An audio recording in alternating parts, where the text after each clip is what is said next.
Minsan, tayo binibigyan na malaking pagsubok ng Diyos na hindi natin kaya. Bakit?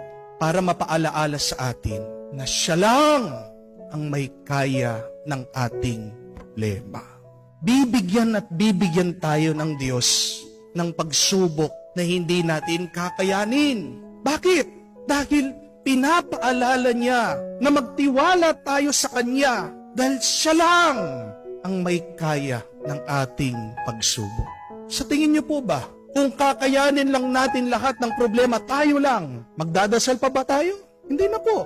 Sa tingin niyo po ba, kung kakayanin natin lahat ng problema natin, meron pa bang magbabalik at magsisimba? Wala na. Pinapabayaan ng Diyos na tayo'y magdusa minsan para tayo ay bumalik sa Kanya at mapaalaala, ako lang ang may kaya dahil ang Diyos lang ang tunay na makapangyarihan.